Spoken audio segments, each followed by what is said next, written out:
Depuis l'arrivée du coronavirus, les vraies et malheureusement les fausses informations circulent notamment sur les réseaux sociaux. Toute une série de fake news précédées généralement de la fameuse expression « un ami médecin m'a dit que ». On va essayer d'y voir plus clair avec vous, Dominique Dussin. Oui, alors la plupart de ces rumeurs concernent des aliments ou des recettes miracles, des bons plans censés freiner, voire neutraliser le virus. Alors il y en a toute une série qui sont d'ordre alimentaire en fait. Une des rumeurs concerne les aliments qui permettraient de renforcer l'immunité du corps. On parle beaucoup de l'ail, des champignons, de la viande de bœuf ou des agrumes. Eh bien tout ceci est faux. Aucun aliment ne détruit le virus et si l'on a une alimentation bien équilibrée, normale, il n'y a pas besoin de prendre par exemple de la vitamine C en surplus. Aucun aliment ne renforce l'immunité si on a une alimentation normale. Autre rumeur, la sensibilité supposée du coronavirus à la chaleur.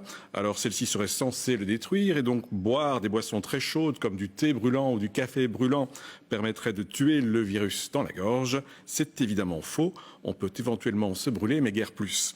Et puis toujours côté boisson, des messages affirment que l'alcool fort détruirait le virus. C'est faux. Même chose pour la cocaïne. Et oui, préconisée par certains qui peut tout au plus tuer le patient mais pas le virus. Alors même chose pour les rumeurs. Voilà donc pour les rumeurs alimentaires. Il y a d'autres rumeurs aussi, Dominique. Ben oui, effectivement, les réseaux sociaux ne manquent jamais d'imagination pour nous offrir de fausses nouvelles. On a vu par exemple que les barbus étaient invités à se raser pour éviter que le virus ne s'accroche dans les poils et ne remonte jusqu'à la bouche ou le nez. C'est évidemment faux, sinon il faudra aussi se raser le crâne. On dit aussi que l'épidémie sera freinée par l'arrivée des beaux jours et du printemps. Mais malheureusement, comme le virus n'est pas sensible à la chaleur, c'est faux.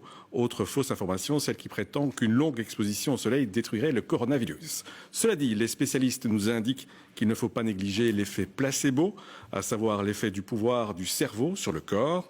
Même si scientifiquement un aliment n'a aucune influence sur le virus, le fait d'y croire peut avoir un effet positif. Si vous êtes par exemple persuadé qu'en buvant un jus d'orange frais le matin, vous allez améliorer votre immunité, eh bien faites-le. Même chose sur l'effet négatif du stress qui joue sur l'immunité. Et Dieu sait que du stress, on en a beaucoup pour le moment. Alors du coup, si allez vous promener, prendre un peu d'air frais en solitaire, pas en groupe, ou du soleil vous fait du bien au moral, eh bien ça fera indirectement du bien à votre santé. Enfin, dernière rumeur à détruire, celle qui affirme que le gel hydroalcoolique provoquerait le cancer. C'est faux, même s'il faut toujours préférer l'eau et le savon lorsqu'on en a la possibilité. Merci, Dominique.